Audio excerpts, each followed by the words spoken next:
Assalamualaikum warahmatullahi wabarakatuh. Saudara-saudara sekalian, pada kali ini saya akan menjelaskan kaitannya dengan masalah yaitu pupuk kalium. Kalium sangat penting bagi tanaman. Tanaman menjadi tidak mudah rebah. Tanaman lebih tahan terhadap hama penyakit. Demikian juga, kalium adalah sebagai pengatur daripada penyimpanan air di dalam tanaman. Oleh karena itu penting sekali. Dan kalium ini berperan sekali terhadap metabolisme nitrogen. Saudara-saudara sekalian, bagaimana sekarang mengenai pupuk kalium ini? Ada beberapa sumber daripada pupuk kalium ini. Yang pertama yaitu dari pupuk buatan seperti KCl yang biasa digunakan oleh petani. Kemudian yang kedua bisa berasal dari pupuk kandang. Kemudian selanjutnya juga bisa dari sisa tanaman itu sendiri. Umpamanya jerami. Jerami itu mengandung kalium cukup banyak. Sehingga dengan mengembalikan jerami ke dalam tanah, maka akan mengurangi kebutuhan daripada kalium. Yaitu hampir separuh daripada dosis itu bisa ditekan dengan adanya penambahan yaitu jerami dimasukkan ke dalam tanah. Saudara-saudara sekalian, sekarang pupuk kalium itu apa saja? Yang sering digunakan petani adalah KCl, kalium klorida. KCl itu hampir 60% kandungannya K2O. Dan dia mudah larut di dalam air. Dan kalium di samping dia mempunyai K, dia mempunyai Cl. Nah, karena Cl inilah untuk tanaman tertentu tidak baik, tidak cocok. Umpamanya untuk tanaman tembakau, untuk tanaman kentang, untuk tanaman wortel, untuk tanaman bawang merah. Ini tidak baik. Sehingga jarang digunakan untuk tanaman-tanaman itu. Menggunakan yaitu pupuk, yaitu kalium yang lain. Lalu apa pupuk kalium yang lain? Yaitu setka atau kalium sulfat. Dia mudah larut. Kandungannya yaitu 50% kandungan K2O. Dan di samping setka, maka ada lagi yaitu pupuk kalium nitrat. Nah, pupuk kalium nitrat ini sebenarnya merupakan pupuk majemuk yang mempunyai yaitu 2 kandungan unsur hara makro. Di samping dia mempunyai kandungan K yaitu 40% K2O, juga dia mempunyai kandungan yaitu N 18%.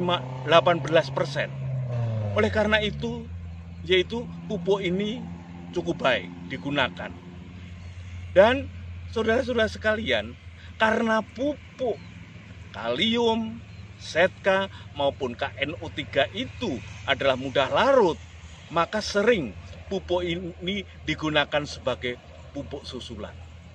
Cukup menarik apabila kita bahas, marilah kita bahas mengenai pupuk kalium. Saudara-saudara sekalian, pada kali ini saya akan menjelaskan mengenai pupuk kalium. Kalium dalam tanaman itu penting artinya. Fungsinya sangat penting sekali. Di antaranya yaitu dia sebagai aktivator enzim atau mengaktifkan kerja daripada enzim, kemudian mengontrol pengambilan dan transpirasi air, kemudian mempengaruhi produksi energi dalam fotosintesis dan respirasi, kemudian juga kalium mendukung transportasi fotosintat.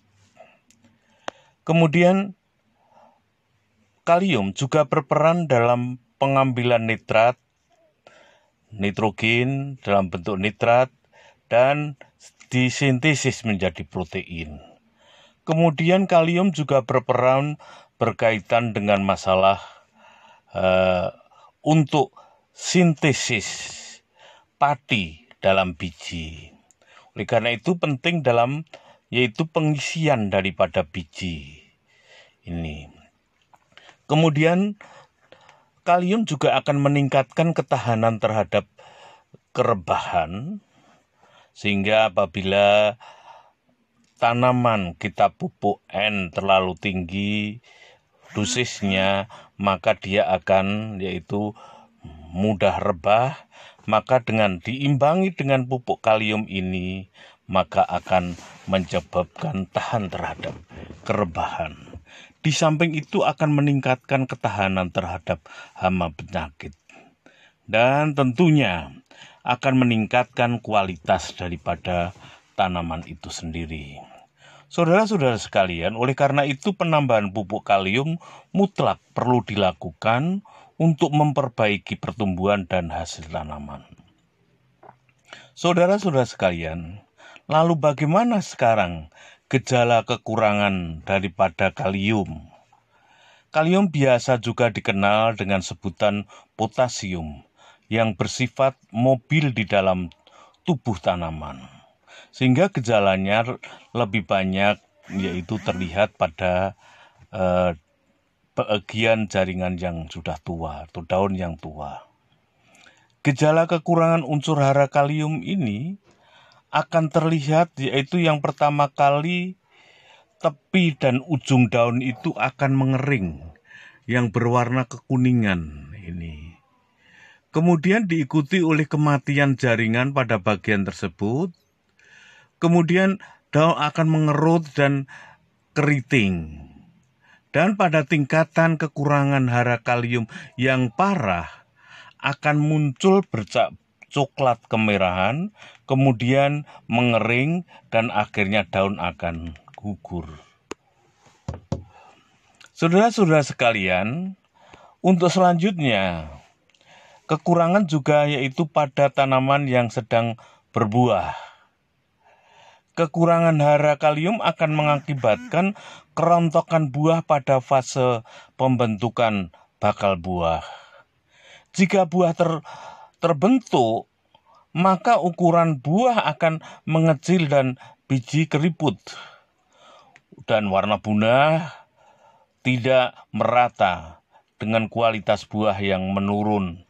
Serta daya simpan buah ini adalah singkat, tidak tahan lama dalam penyimpanan. Saudara-saudara sekalian, kekurangan hara kalium juga mengakibatkan pertumbuhan batang dan cabang menjadi lebih lambat dengan kualitas pertumbuhan yang jelek sehingga tanaman mudah rebah.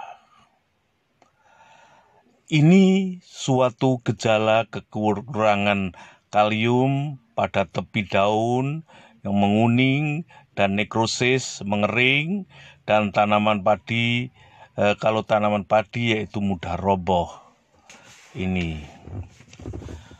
Saudara-saudara sekalian, kalau kita lihat, kita bandingkan dengan yaitu kekurangan unsur hara yang lain, dapat kita lihat yaitu pada gambar ini. Untuk selanjutnya, bagaimana bentuk K dalam tanah? K dalam tanah yaitu yang tersedia dan dia bisa diserap oleh akar tanaman dan dia bisa dipertukarkan juga, yaitu baik itu di dalam yang dipertukarkan maupun dalam larutan, yaitu hanya kecil, hanya 1-2% saja dari total K yang ada. Dan sebagian besar yaitu relatif dia tidak tersedia. Dia dalam bentuk mineral atau dalam bentuk yang lain seperti felsfat, mika dan lain sebagainya, yaitu sekitar 90-98%. Dan lambat laun dia akan yaitu dalam bagian yang bisa melepaskan daripada K. Dan akhirnya lambat laun dia juga akan memasok yaitu K di dalam larutan tanah. Namun yang bisa dimanfaatkan oleh tanaman, yaitu yang dalam larutan dan yang dalam K yang dipertukarkan dalam kompleks pertukaran. Saudara-saudara sekalian, sekarang sumber K itu apa?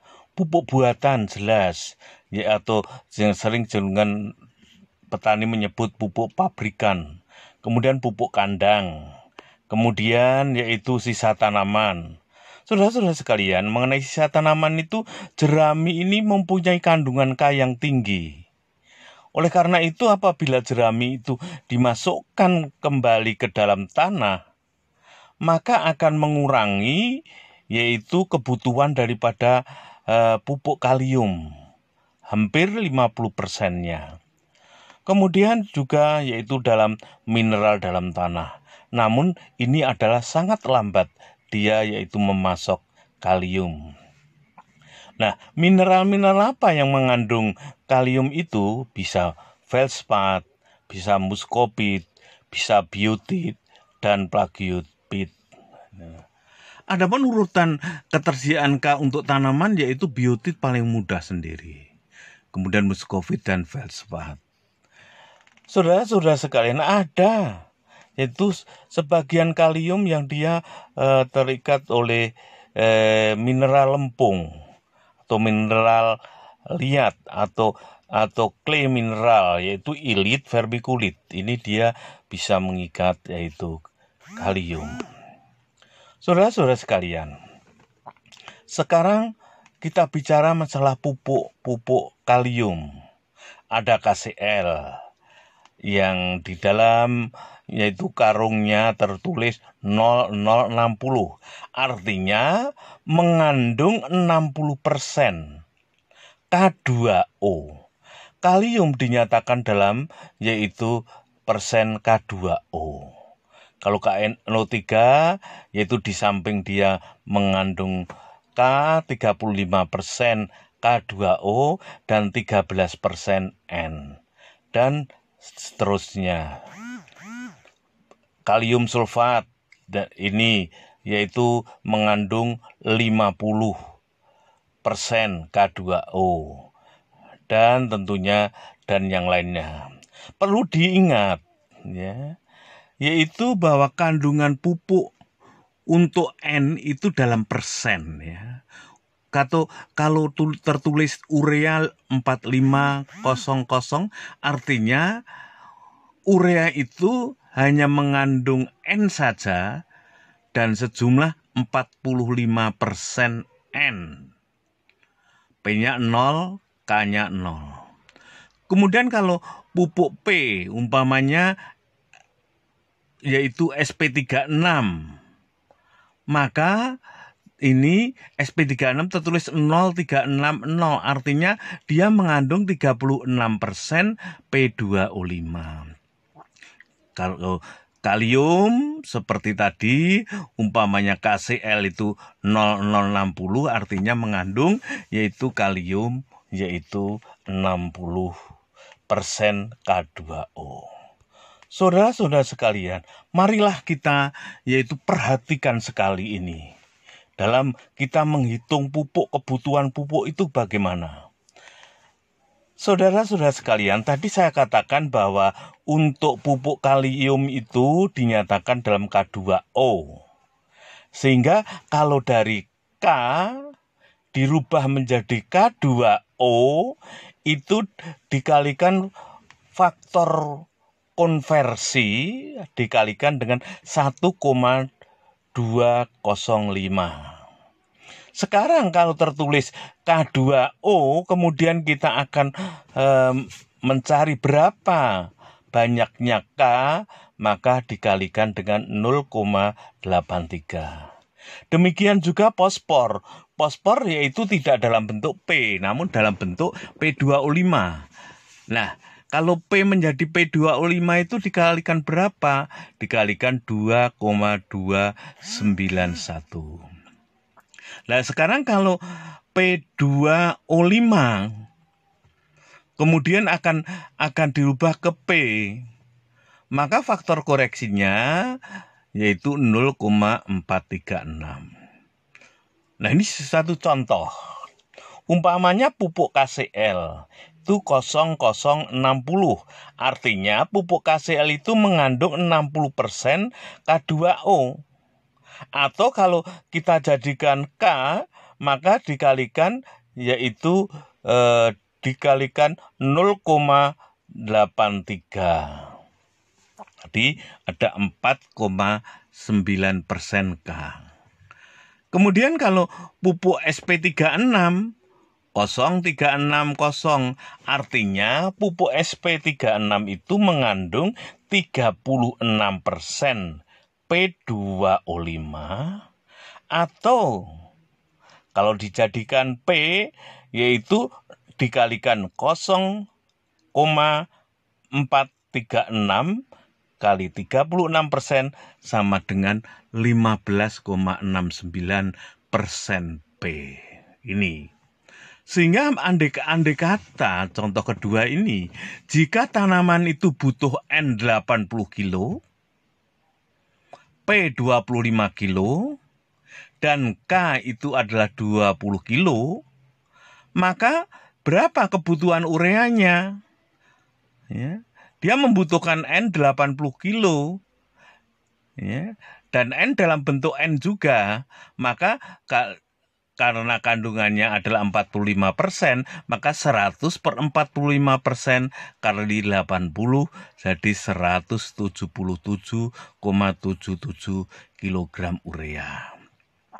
Beda dengan yaitu P, kalau P yaitu dengan P2O5. Jadi ya, kalau butuh P 25 kilo, maka perlu P2O5 yaitu 25 kali 2,291. Ini faktor koreksinya ya. Sama dengan 57,275 kg P2O5. Ini. Sekarang berapa kebutuhan pupuk SP36? Di mana SP36 itu mengandung yaitu 36%. Artinya sekarang yaitu 100 per 36 kali 57,275 atau sama dengan 159 kg SP36. Ini. Ya.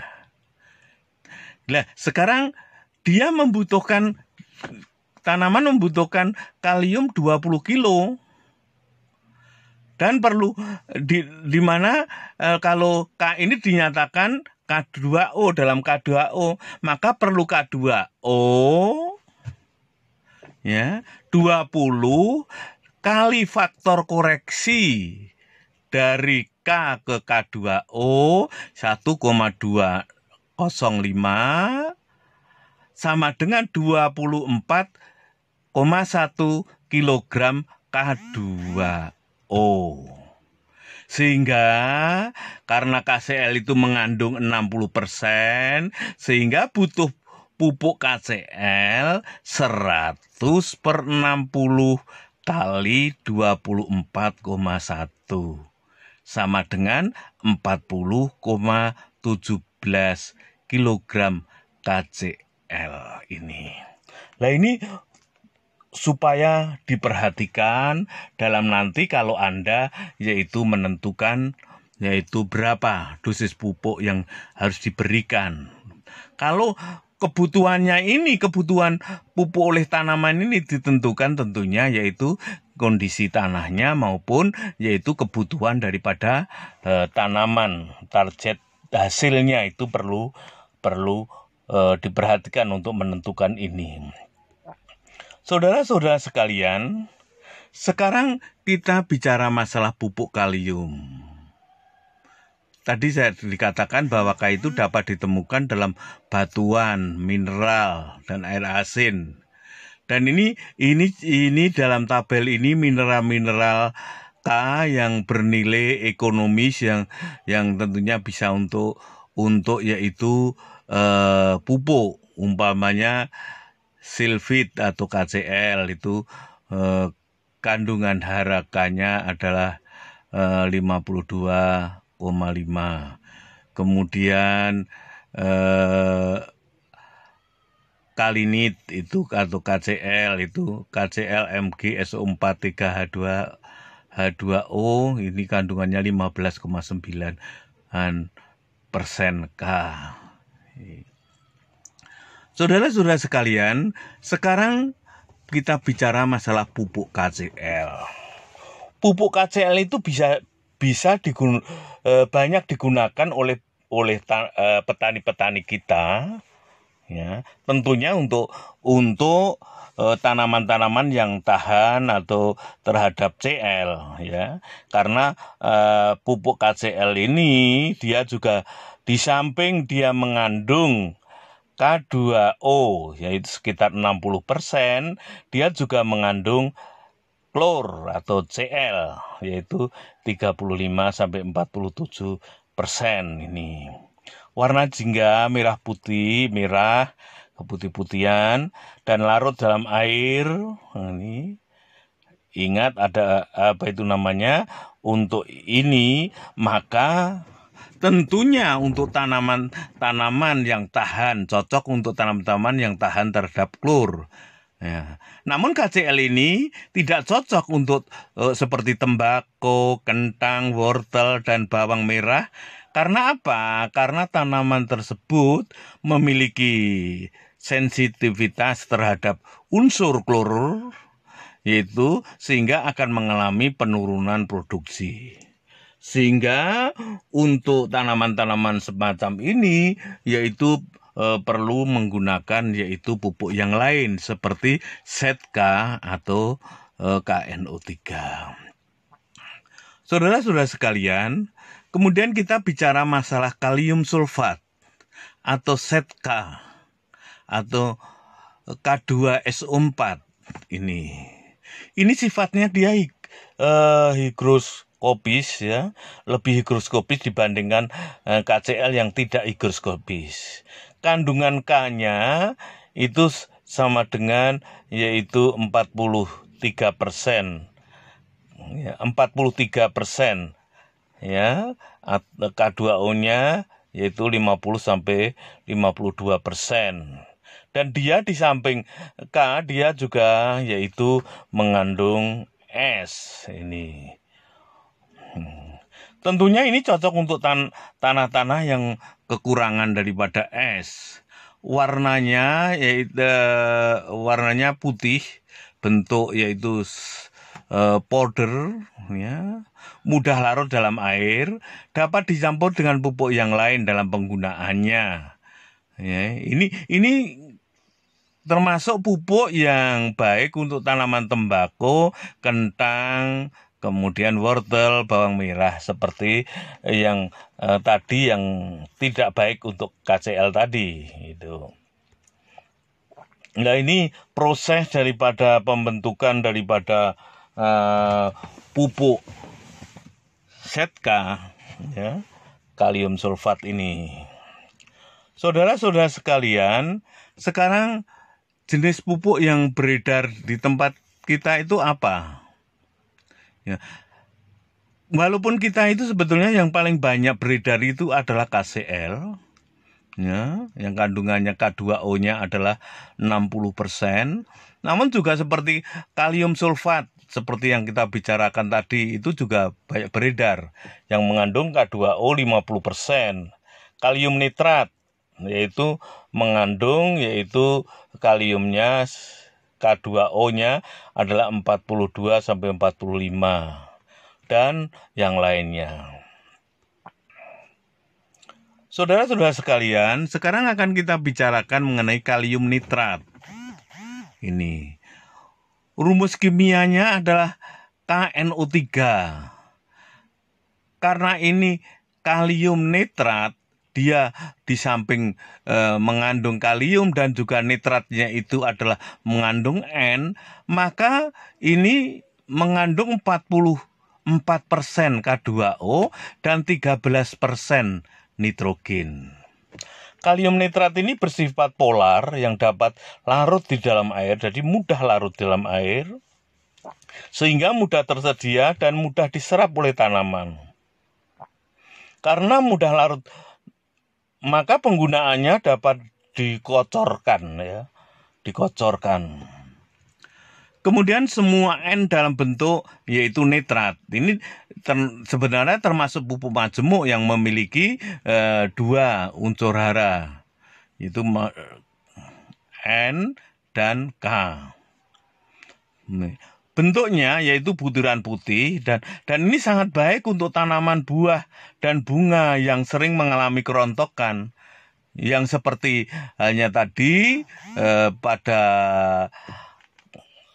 kalium sulfat tadi, dia juga baik untuk tanaman seperti wortel, kentang, bawang merah, dan sebagainya. Ini cukup baik sekali kalium nitrat ini. Karena di samping mengandung kalium, juga mengandung nitrat. Saudara-saudara sekalian, sekarang kita akan bicara mengenai pupuk majemuk NPK. Ya, jadi pupuk NPK ini merupakan salah satu pupuk jenis pupuk majemuk yang terkandung unsur utamanya terdiri 3 unsur hara sekaligus, yaitu nitrogen, fosfor, dan kalium. Ini pupuk ini merupakan unsur makro yang sangat mutlak dibutuhkan tanaman, yaitu nitrogen, fosfor, dan kalium. Dan N, P, dan K ini adalah unsur penting yang membantu tanaman itu melangsungkan serangkaian proses pertumbuhannya. Oleh karena itu, pupuk NPK ini sering digunakan petani untuk yaitu sebagai pupuk tambahan daripada pelengkap daripada pupuk urea, SP36 maupun K. Saudara-saudara sekalian, pupuk NPK ini yang banyak beredar di tempat kita yaitu dari petrokimia yaitu Ponska. Kandungan nitrogennya adalah 15%, P2O5-nya adalah 15%, K2O-nya ada 15%, dan sulfurnya yaitu 10%. Lah bagaimana sekarang spesifikasinya? Pupuk Ponska ini berbentuk butiran atau granul, berwarna merah jambu atau pinks, bersifat higroskopis, sehingga mudah larut dalam air, mudah diserap oleh tanaman, dan setiap packingnya yaitu 50 kg. Saudara-saudara sekalian, sekarang bagaimana proses pembuatan pupuk majemuk NPK ini? Bahan baku yang digunakan yaitu asam fosfat. Itu kadarnya P2O5-nya 50%. Kemudian amoniak cair. Kadar amoniaknya 99,5%. Kemudian asam sulfat. Kadarnya yaitu 98%. Kemudian amonium sulfat. Kadar N-nya 21%. Kemudian kalium klorida. Kadar K2O-nya adalah 60%. Saudara-saudara sekalian, kemudian untuk selanjutnya tahap pembuatannya yaitu secara bertahap. Tahap pertama yaitu tahap pembuatan DAP, diamonium fosfat, di mana ini komponen utamanya yaitu dari pupuk NPK ini adalah senyawa monoamonium fosfat dan diamonium fosfat. Ini. Kemudian setelah itu reaksi dari asam fosfat dan amonia ini nanti akan menghasilkan yaitu monoamonium fosfat yang kemudian selanjutnya bereaksi lagi dengan amonia akan menghasilkan yaitu diamonium fosfat. Ini proses ini berjalan dilakukan pada reaktor pre-neutralizer ya. Ini dilakukan di situ, kemudian dilakukan yaitu pencampuran antara amonia dengan asam fosfat. Ini prosesnya, amonia dengan asam fosfat maka membentuk yaitu monoamonium fosfat. Dan dari monoamonium fosfat ini dengan amonia lagi akan menjadi diamonium fosfat.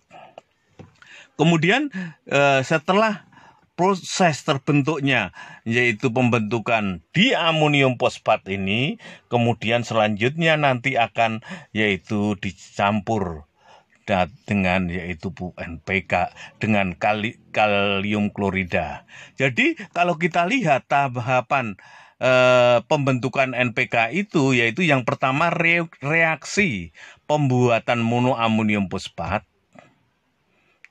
dari asam fosfat dan yaitu amonia.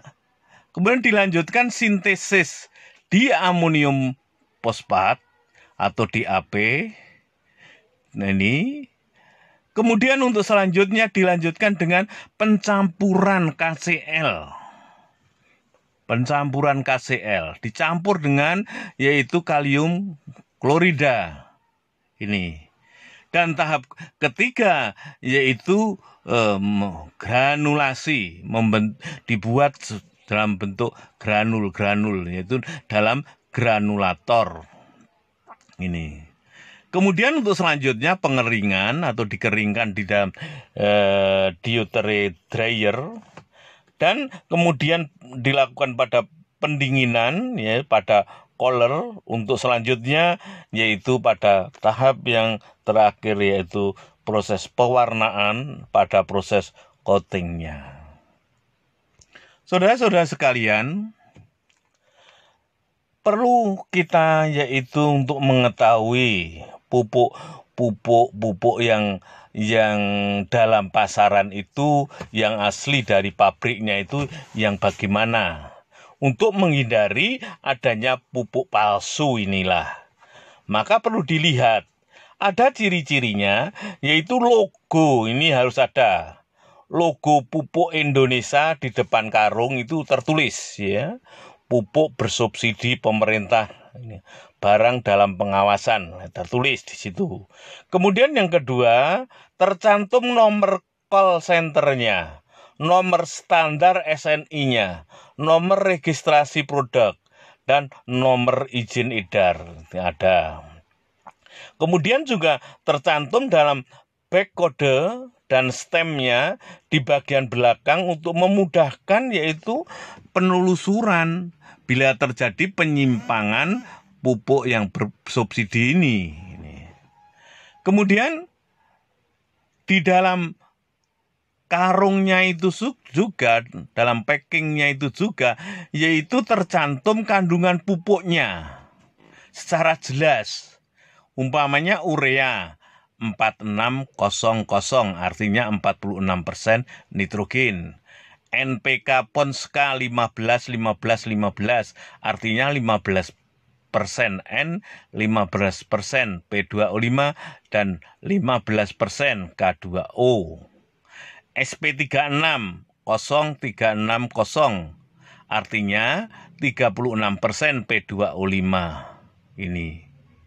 Kemudian KCl 0060 artinya mengandung 60% K2O. Kemudian juga perlu diwaspadai juga yaitu mengenai bentuknya.